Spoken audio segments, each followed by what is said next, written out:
दोस्तों आपने RAF का नाम शायद पहले कभी ना सुना हो, लेकिन कोल्ड वॉर के टाइम पर यह बड़ी खतरनाक लेफ्टिस्ट मिलिटेंट ग्रुप थी जो एक ऐसी हाईजैकिंग में भी शामिल थी जिसने जर्मनी से लेकर सोमालिया, रोम, दुबई और मिडिल ईस्ट के काफी सारे देशों की सरकारों को कुछ वक्त के लिए परेशानी में डाल दिया था। ये कहानी उस वक्त की सबसे लंबी प्लेन हाईजैकिंग की, जिसमें 120 घंटों तक एक जर्मन एरोप्लेन के पैसेंजर्स और क्रू मेंबर्स फंसे रहे, लेकिन आखिरकार उन्हें सेफली बचा लिया गया। तो बस बने रहेगा वीडियो के अंत तक हमारे साथ। लेकिन वीडियो शुरू होने से पहले अगर आप इस चैनल पर नए हैं या आपने अभी तक इस चैनल को सब्सक्राइब नहीं किया है तो चैनल को सब्सक्राइब करना और बेल आइकन दबाना ना भूलें। RAF यानी रेड आर्मी फैक्शन, ये ग्रुप वेस्ट जर्मनी में ऑपरेट करता था और हुआ यूं था कि इनके गैंग लीडर एंड्रेस बाडेर और बाकी कई साथियों को अरेस्ट कर लिया गया था और इन्हीं की रिहाई के लिए इन्हें ऑपरेशन प्लान करना पड़ा। लेकिन हाईजैकिंग में इनके पास कोई एक्सपीरियंस नहीं था, इसीलिए लोग फिलिस्तीन में जाकर popular front for liberation of Palestine नाम के एक दूसरे आतंकवादी संगठन से मिले जो कि डायरेक्टली PLO के अंडर था, और उन्होंने ही RAF के कहने पर अपने 4 फाइटर्स को इस हाईजैकिंग के लिए तैयार किया। इसके बाद 6 अक्टूबर 1977 के दिन स्पेन के मैलोर्का में एक फिलिस्तीन आदमी ज़ुहैर यूसुफ अकाचे की एंट्री होती है जो वहाँ के होटल कोस्टा अजुल में चेक इन करता है। इसके बाद यहाँ पर सुहेला साए और बाबिल हर्ब नाम के 2 लेबनीज टूरिस्ट की एंट्री होती है। ये तीनों लोग फिर वहाँ एक कपल से मिलने जाते हैं जो इन्हें एक बेबी कैरेज देता है। इस बेबी कैरेज में किसी बच्चे की जगह 2 पिस्टल, 6 ग्रेनेड्स और 1 किलो एक्सप्लोसिव्स होते हैं जिन्हें लेकर ये होटल लौट जाते हैं और यहाँ पर ये अपनी चौथी मेंबर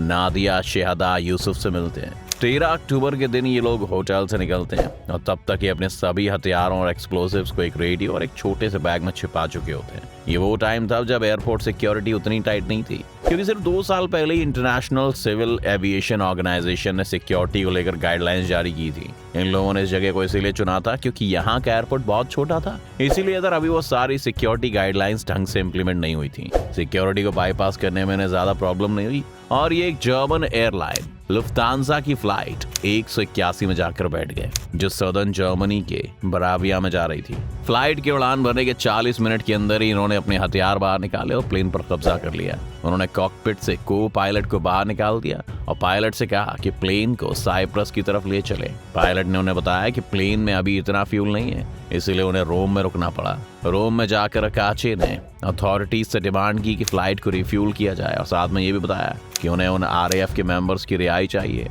जब प्लेन रिफ्यूल हो रहा था उस वक्त बड़ी चालाकी से प्लेन के पायलट ने एयरपोर्ट पर 4 सिगार्स गिरा दी ताकि ये मैसेज जा सके कि प्लेन में 4 हाईजैकर्स हैं। फ्यूल मिलने के बाद प्लेन साइप्रस के लिए रवाना हो गया, लेकिन अब तक जर्मनी में ये खबर पहुंच चुकी थी कि हाईजैकिंग RAF से लिंक्ड है और फ्लाइट में 4 हाईजैकर्स हैं। वेस्ट जर्मनी ने अपनी elite anti terror task force GSG-9 को इस सिचुएशन को हैंडल करने की जिम्मेदारी दी और ये भी साइप्रस के लिए रवाना हो गए। साइप्रस पहुंचकर प्लेन को रिफ्यूल करने की डिमांड फिर से की गई और साथ ही अब हाईजैकर्स ने अपनी डिमांड को और भी बढ़ा दिया। उन्होंने RAF के मेंबर्स के अलावा अब 2 फिलिस्तीनियों की रिहाई की भी मांग करनी शुरू कर दी जो तुर्की की एक जेल में बंद थे। GSG-9 के 30 ऑफिसर्स 6:30 पर पहुंच गए, लेकिन वो हाईजैकर्स को अलर्ट नहीं करना चाहते थे, इसलिए वो एक दूसरे एयरपोर्ट पर उतरे। लेकिन इससे पहले कि वो हाईजैकर्स तक पहुंच पाते, हाईजैकर्स प्लेन को फिर से हवा में लेकर आगे चल पड़े थे। पहले वो बीरुट पहुंचे, फिर दमस्कस और फिर कुवैत, लेकिन तीनों ही जगह पर उन्हें लैंडिंग की परमिशन नहीं दी गई और आखिर में उन्हें बहरीन में उतरना पड़ा। बहरीन में भी वो 2 घंटे रुके और दोबारा अपनी डिमांड्स को रिपीट करने लगे। इस बार उन्होंने धमकी देते हुए ये भी कहा कि अगर 16 अक्टूबर की सुबह 9 बजे तक रिहाई नहीं हुई तो प्लेन को बॉम्ब से उड़ा दिया जाएगा। इसके बाद वो प्लेन को लेकर दुबई चले गए, लेकिन पहले उन्हें यहाँ भी लैंडिंग परमिशन नहीं मिली, इसीलिए वो हवा में ही घूमते रहे। जब फ्यूल खत्म होने वाला था तो क्रैश लैंडिंग के डर से उन्हें परमिशन मिल गई और यहाँ भी उन्होंने खुद को रिफ्यूल किया। अभी तक प्लेन को हाईजैक हुए 17 घंटे हो चुके थे और अब वेस्ट जर्मनी ने दुबई से परमिशन मांगी कि वो उनकी जमीन पर अपना एंटी टेरर ऑपरेशन एग्जीक्यूट कर सके। इस ऑपरेशन की न सिर्फ उन्हें परमिशन मिली बल्कि दुबई ने उन्हें अपनी एलीट फोर्स के जवान भी दिए। जहाँ एक तरफ इस ऑपरेशन की तैयारी चल रही थी, वहीं दूसरी तरफ से हाईजैकर्स के साथ नेगोशिएशंस भी चालू हो गई थी। हाईजैकर्स ने खाने और पानी की डिमांड की तो सीक्रेट सर्विस के मेंबर्स प्लेन में ये सप्लाईज पहुंचाने लगे और उन्होंने ढंग से प्लेन की जांच की। प्लेन में 91 लोग थे। आखिरकार 16 तारीख भी आ गई और 9 भी बज गए, लेकिन कुछ नहीं हुआ। प्लेन अभी भी सलामत था। इसके बाद 12-19 पर हाईजैकर्स प्लेन को लेकर ओमान की तरफ चले गए। ओमान ने लैंडिंग परमिशन देने से मना कर दिया और फिर उन्होंने रुख यमन की तरफ मोड़ा। प्लेन में अब सिर्फ 10 मिनट का फ्यूल बचा था, इसलिए बिना परमिशन के लिए ही वो लैंड कर गए। लेकिन इस बार उन्होंने रनवे के साइड में लैंड किया। पायलट ने कहा कि शायद लैंडिंग गियर को इससे नुकसान पहुंचा होगा, इसलिए वो जांच के लिए नीचे उतरा। नीचे उसे एक यमन की सिक्योरिटी के लोग मिले, जिससे उसने कहा कि वो प्लेन को यमन से दोबारा टेक ऑफ ना करने दे। इस बातचीत को हाईजैकर्स ने देख लिया। अब पायलट के प्लेन पर लौटते उसे गोली मार दी गई।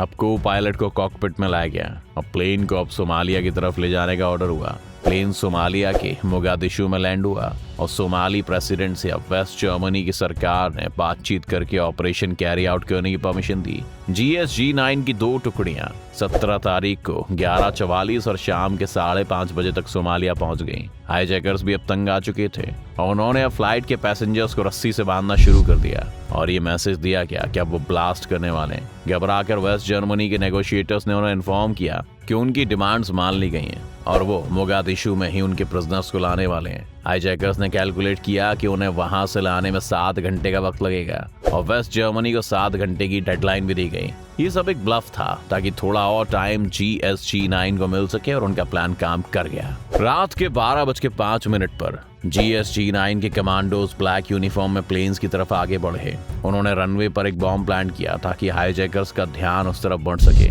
जैसे ही वो ब्लास्ट हुआ, इन कमांडोज ने प्लेन के अंदर फ्लैशबैंग्स फेंक दिए, जिससे कि हाईजैकर्स को दिखना बंद हो जाए। उन्होंने जल्दी प्लेन का दरवाजा तोड़ा और अंदर घुस गए। वो हिनलिगन यानी झुक जाओ चिल्लाते हुए अंदर घुसे और उन्होंने सबसे पहले नादिया को गोली से भून दिया। इसके बाद कॉकपिट में बैठे अगाचे को गोली लगी, फिर वाबिल को। तीनों की मौके पर मौत हो गई और सुहेला को सिर्फ चोट आई थी, जिस वजह से उसे गिरफ्तार कर लिया गया। इस पूरे ऑपरेशन को सिर्फ 7 मिनट में पूरा कर लिया गया और इसमें सिक्योरिटी फोर्सेस के 1 कमांडो और 4 पैसेंजर्स को चोट आई थी। सबसे अच्छी बात ये रही कि पूरे ऑपरेशन में पायलट के सिवाय एक भी आदमी नहीं मारा गया। इस ऑपरेशन का असर सिर्फ ये नहीं था कि उन पैसेंजर्स की जान बच गई, बल्कि इससे हुआ ये कि RAF को भी समझ आ गया कि वो अब अपने लीडर को कभी नहीं छुड़ा सकते, जिस वजह से धीरे धीरे उनके अटैक्स कम होते गए और 1998 आते आते ये ग्रुप पूरी तरह से खत्म हो चुका था।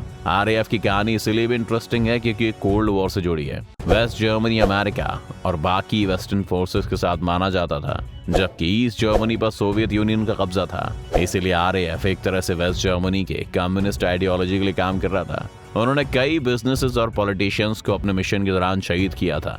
RAF का कमजोर होना कोल्ड वॉर की एक बहुत बड़ी डेवलपमेंट थी, जिसने काफी हद तक वेस्ट जर्मनी में शांति स्टैब्लिश की और बाद में तो हम जानते हैं कि दोनों जर्मनी 1990 में एक हो गए थे। इसके बाद से RAF का इन्फ्लुएंस बहुत तेजी से कम हुआ। क्या आप और किसी हाईजैकिंग की कहानी भी जानना चाहते हैं? अगर हाँ तो हमें कमेंट्स में जरूर बताएं। उम्मीद है आपको आज की इस वीडियो से काफी कुछ नया सीखने को मिला होगा। अगर आपको ये वीडियो पसंद आए तो वीडियो को लाइक करें और अगर आप इस चैनल पर नए हैं तो जाने से पहले चैनल को सब्सक्राइब करना भी ना भूलें।